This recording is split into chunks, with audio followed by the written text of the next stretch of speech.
What's up, everybody? Welcome to episode 493 of Get Paid for Your Pad, SDR Conversations. We are your hosts, Jasper Rivers and Eric Muller. And today we are talking about how 2022 will be a record year for US short-term rentals. What do you think about that, Eric? I think a lot of hosts out there would disagree with that statement. Yeah, I know where I stand with this, but yeah, all I hear over and over again is how bad the economy is doing. And I keep hearing from this past weekend, I heard a couple of hosts predicting that the market's crashing and that short-term rentals is slowing down. But based on the research, based on the numbers, that's not necessarily the case, right? Well, yeah, and well, this is why it's a really interesting topic because it's almost we're seeing like a disconnect. On the one hand, and we'll go through the numbers and everything, and we'll share the links and the reports. On the one hand, we are seeing the data is telling us that overall, short-term rentals are doing really good, right? We're probably going to set a record year this year. You can predict the future, but that's what the data is telling us. At the same time, there's also a lot of uncertainty around the economy, gas prices, increasing supply. So there's a lot of concerns. And at the same time, we're seeing the data is telling us that like overall, the short-term rentals are doing great. So it's almost like there's a disconnect. And I've been really thinking about this a lot. Is like, where does that disconnect come from? Because we also see some of the bigger players in trouble, right? One of the topics that we'll touch on in this podcast is Wonderyacht, who went belly up. And they managed, I think it was 830 units. So we're getting mixed signals. There's a lot of stuff going on, and it's kind of contradicting. So in this podcast, like what I want to do is really break down like what's happening, so that we can really understand, what the situation is for the short-term rental industry, and kind of base our strategies on that going forward. So I would say let's start with the recession. So we are recording this on Tuesday.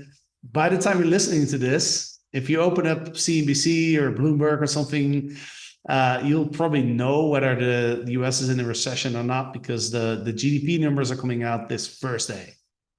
And let me explain real quick what a recession really is. All the word recession means is 2 consecutive quarters of negative GDP growth. Right. So first quarter, we had a slight 1.5% minus or something. So this week we will know if Q2 was a negative or not. My guess is it's probably going to be a small negative, which means that then there's 2 consecutive quarters, Q1 and Q2. So that actually means that the US was in a recession since January 1st, right? Because that's when the first quarter started. So that's just two numbers, though. It doesn't mean that there's a massive crisis.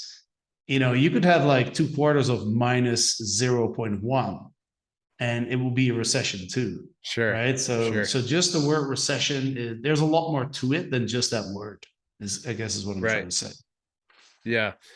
Yeah. I mean, I'm with you, man. I think as of right now, I'm not concerned about the markets, even if we go into a major recession in the future. I still think there's going to be a lot of opportunity when it comes to our industry, right? I really do think like if done correctly, short-term rentals can be a great investment through any type of market, specifically a recession, right?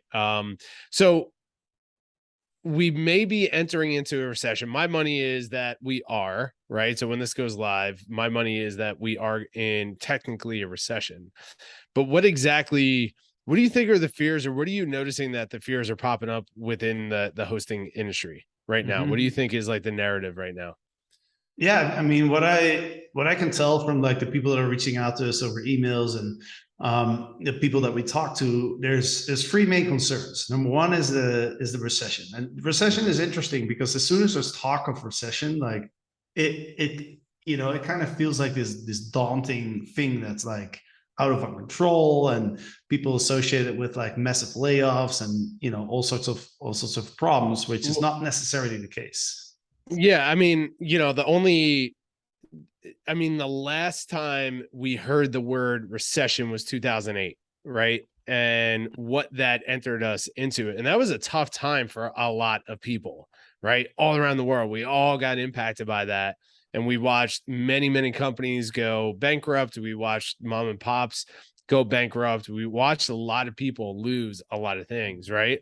But the debate right now is like, we're not necessarily in the same situation as we were back in 2008, where we're just coming out of one of the greatest markets ever in history, to where it's like it's starting to slow down a bit, but there's no indicators right now of anything major. But outside of that, it's like we almost have some like PTSD with the word recession. So we're entering into the mindset of like things are going to get terrible. And I don't know if that's necessarily the case. Who knows? Like, only time will tell, but it doesn't feel like it when we're looking at our bookings and our properties. And this weekend recently looked at a potential hotel to acquire and looking at their markets, I mean their numbers, and it's like every single month they're breaking records with their bookings and their revenue. And so I don't know. I mean, like, okay, so a recession is coming, but how exactly is this impacting the short-term rental industry? Yeah. Well, first of all, the recession in 2008 wasn't just a recession. It was like the Great Recession, as they call it, right? Yeah. That's a recession was much more severe than recessions usually are, right? So definitely doesn't mean if we officially are in a recession right now, it doesn't mean that like the biggest investment banks are going belly up. It doesn't mean, Yep. the housing market is going to crash like it is in 2008. It doesn't have to be that bad, right? Number two is, and this is something that I found really interesting. There's an article, and it's called "Why Hospitality is the Best Place to Work, Invest, and Innovate Now and in the Years Ahead."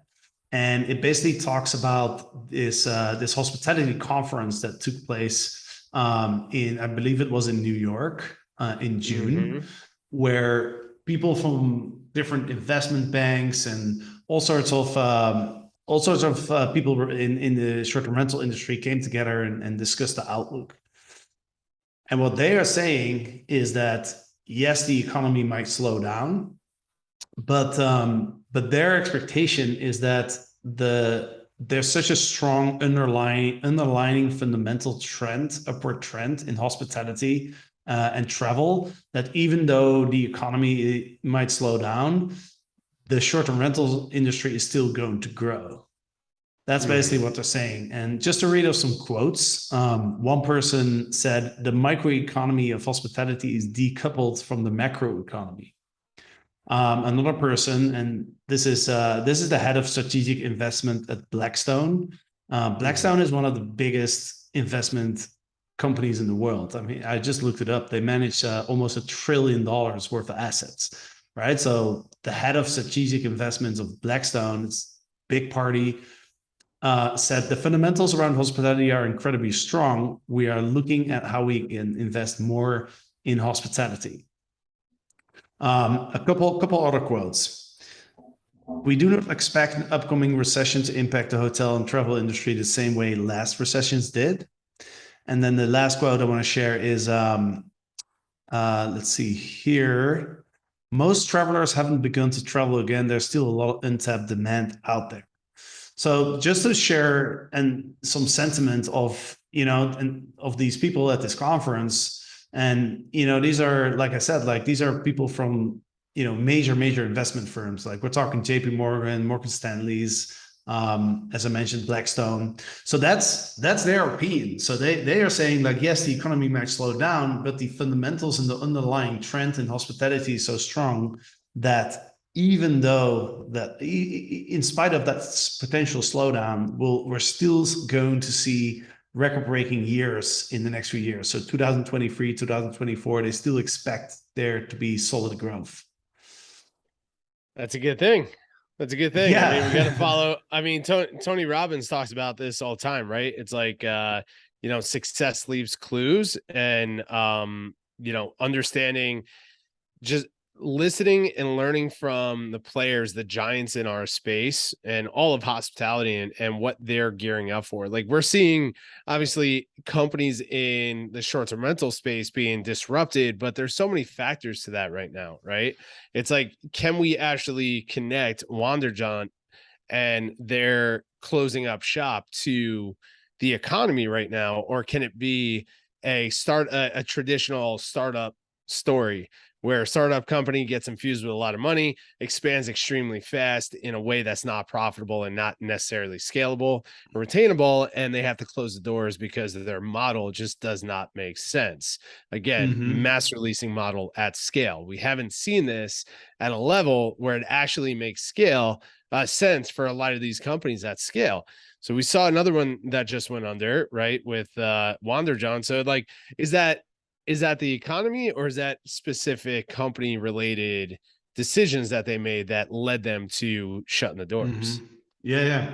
Well, that's a good question. One thing I will say is that from the AirDNA report that I went through, it shows that urban markets are still lagging, right? So if you look at Right. the markets that have seen top growth, it's all like the medium to large cities, but not the big urban areas, right? So Right. I know Wanderjaunt, I'm just going to this article on Skift, which by the way, if you want to follow news in the short-term rental industry, skift.com is an excellent website to follow. They have really good news articles, and the authors are very knowledgeable, so you can get a lot of good information there. But Wanderjaunt was their main markets were Phoenix, where they launched, Austin, and San Diego, actually. Yep. Yeah. Yeah. They grew pretty quick out here. Yeah, and they raised, what is it, 37 million, quite a bit. They're trying to sell off their assets now to pay off their creditors, which is interesting too. They had over 200 employees. They operated 850 properties. It says some with long-term leases, so it sounds like master leasing was maybe part of their business model. I don't know if it was all of it. But yeah, this is it's pretty interesting how they literally announced to their employees one day that they were quitting of the business. That's how it happens. Nobody Man. really saw it coming. Yeah, that's how it happens. Just one day, just a letter to everybody. There's always just one or two people on the team that understand what's going to happen. Um, yeah, so I don't know, man. And then like on top of that, we're seeing a couple other companies, right? And we already talked about this last week. But we noticed, how it's interesting how all of this happened at once, right? And this is what's giving creating the ripple effect in our industry of things being wrong. But like Vicasa and their situation that they're going through, Avant Stay going through some layoffs and downsizing, but it doesn't seem like they're in trouble. Just seems like they're kind of reshifting the way that they're approaching their business, or maybe getting ready for a slowdown. And then Sonder, what Sonder's going through right now with their valuation. So, are these the result of a bad economy, or is this a result of scaling too fast, bad markets, and getting ready for a bad economy? Yeah. Yeah, I mean, my guess is probably the latter, because it just, if you look at the numbers, the data doesn't lie, right? I mean, I'm looking at the AirDNA report right now, and rates are up, rates are at record levels. I'm reading here, growth for stays in short-term rentals being relentless was up 21% in Q2 year over year, having already surpassed the pre-pandemic levels in 2021. Right. Also, based on, go for it. No, I was just going to say for everyone who's listening right now, if you want to read this this article by AirDNA has really stepped up their game recently with incredible documents and articles and all of this. So this report we're reading is you can find it on AirDNA. It's their 2022 mid-year short-term rental outlook Yeah. document or report. So you can find it on their blog. It's pretty incredible, the details that they go into. But yeah, just wanted to share that. So what did you find on the you were saying the ADRs? Well, so what I find interesting is they look at the amount of bookings that they have for the summer. So that's June, July, and August. And based on the amount of bookings that they had at the end of June when they created this report, they are seeing 12.3% more book nights for this summer than last year. And last year was a Right. record, right? So, so that's why I'm thinking like, okay, those, how do you compare those numbers with that one that you're going out of business? I mean, it tells me that they must have not been doing something right. Yeah. Yeah, no, I agree with you. And it's like the other companies as well, with Sonder and like Sonder obviously growing extremely fast, investing a ton of money and scaling. How well did they do when they brought their company public? And their valuation, Vicasa is like, I don't think they're in trouble. And like the people that we know within Vicasa, they don't feel like it's a negative impact on their business. They're not feeling any they're not feeling the company shrinking. They're not feeling they feel like it was a strategic decision with the layoffs and closing down certain markets, not Mhm. because they're being forced to because the economy won't support them. So, Exactly. Yeah. I think it comes down to just, we're seeing the effects of our industry growing so freaking fast and so much money being pumped into it, seeing like a pandemic and how that affected us in a positive way, right? Like think about it. If we were able to grow that much during the pandemic when the world was shut down and nobody can travel, or even like leave their home for a lot of the time, it's like even with the small recession coming through, it's like I think we'll be okay. Obviously, we're not experts. We have no idea with the economy. This is the stuff that we're reading and we're making decisions on how we feel in the market, right? So it's not going to deter you and I to making decisions on buying more properties and expanding our company of Free Wild, right? It's like to me, I'm excited about it. I see more opportunities arising. So yeah, I'm very excited about the market. I'm not worried about it. I think obviously everything that we're experiencing, especially in the States or just all around the world with increased gas prices and inflation and all these things, I think it was just kind of natural to happen at this point. And we're feeling it and it's affecting us. But man, I was in Ottawa this weekend and the place was packed. It was unbelievable to Mhm. see how many travelers were there. And our property, I'm talking to guests, and it's like it's the first time that they're actually going on vacation for the first time in 2 years, right? People are Mhm. just now feeling it. So in a positive way. So yeah, I'm very excited about the market. I really do. Yeah. I think our industry is in a good spot. Well, that kind of confirms what one of those people at that conference was saying, right? Like there's still a lot of pent up demand, right? Right. Because there's still a lot of people that have literally just started to travel. And yeah, well, so there was, we started this podcast with there's three concerns, right? There's the recession is on people's minds. The gas prices are on people's minds. That's the second thing. And then the third thing is increase of supply, right? Which is Mm, a concern that comes up as well. So the second concern is the gas prices. And I mean, Idlewild is a drive to market, right? Do you feel mhm. like so you don't feel like there's fewer people in Idlewild right now because the gas prices are up, right? No, we're not seeing it at all. Like for example, the hotel that I was touring this weekend, I was talking to the owner who's owned it for 7 or 8 years now. And she said this is by far the fastest growing year she's had. And she's operating at a 90% occupancy, right? Mhm. And from my understanding, and Ottawa is not a big town, so everyone kind of knows each other.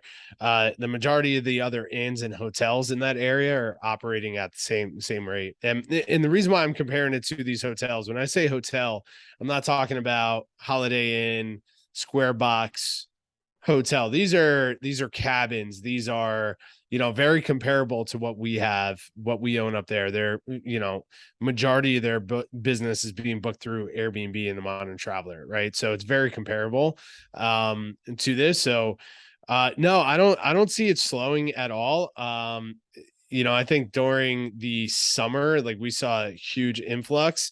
Of course, we always see a slowdown in September when kids go back to school.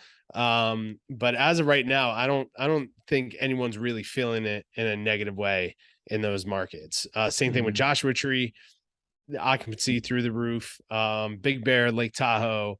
So those markets are doing extremely well. San Diego is doing extremely well, even though like they're going through the whole license issue here.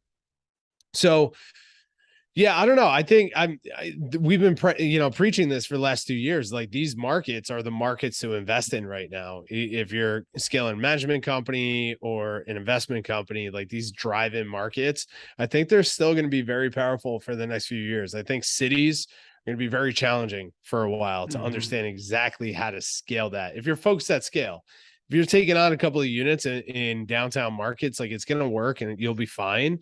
But these bigger companies that are trying to scale hundreds of units in these big cities, I just don't know how well they're going to do over the next few years. Yeah, and then the last concern is increase of supply, right? And that's something that's a valid concern because one of the data points that AirDNA has in their report too is that they forecast that U.S. supply of short-term rentals would jump 21% year over year in 2022. Wow. Right. So that's a pretty big number. It makes sense because, demand is growing. So it pushes ADRs up. I think there's a lot of interest from investors. Right. I think there's a lot of money that used to maybe flow into long-term rentals or other places that's going into short-term rentals because the ROI is there. Right. So it makes sense that the supply increases. But what AirDNA is saying that the supply and the demand growth are kind of like balanced. So they're expecting that the occupancy is going to be relatively stable over the next few years. Yeah, man. And to your point too, like there is a lot more investor, like the everyday real estate investor is getting more and more involved in short-term rentals. It's like everybody I know personally in the real estate world, the investment world, long-term rentals, everyone has some type of portfolio in short-term rentals right now. Biggest thing for them is to decide if they want to take on the management behind that. But yeah, I just, I don't see it going anywhere. I don't see this, of course, as demand grows for travelers, those assets are there, but there's more and more people getting on our platforms. I just think this comes back to what we do.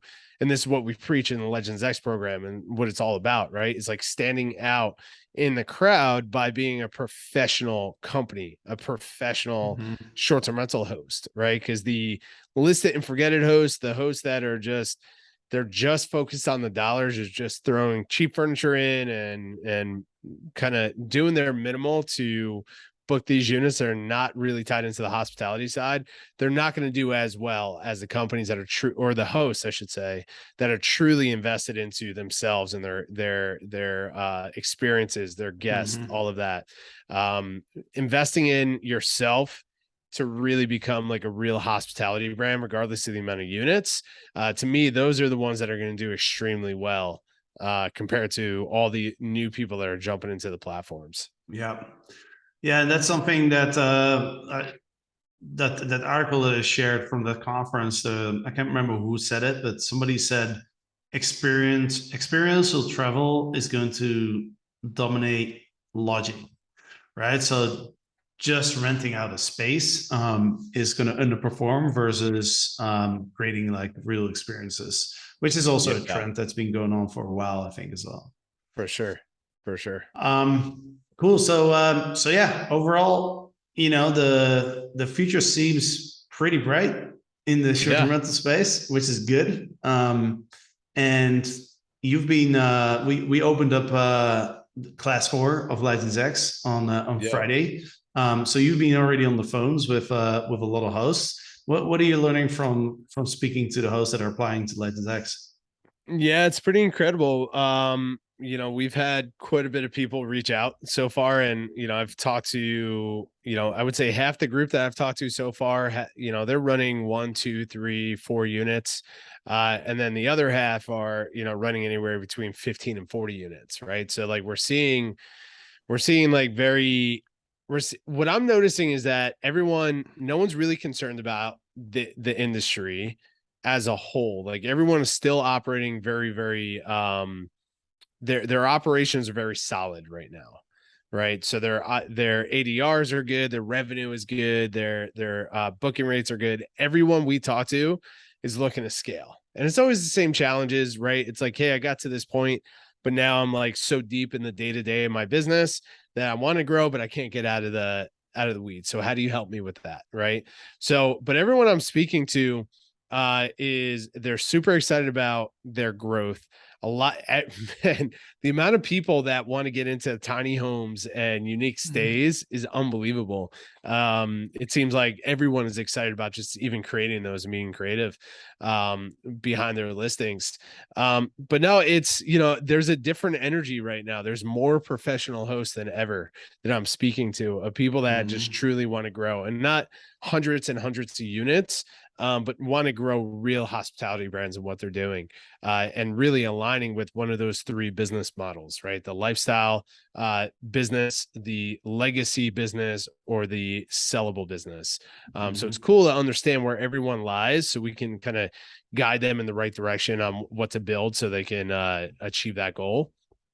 But yeah, I mean, I think for the people that are looking at this industry as something that they truly want to grow and develop something real and add units and hire people and build the systems to get themselves out of it, it's like they're truly aligning with us, and I'm excited for their future. So this class is going to be powerful. We have a couple of awesome coaches, like having Jorge in the class. Like that's going to be unreal to be able to work with him in this next class. So I think we have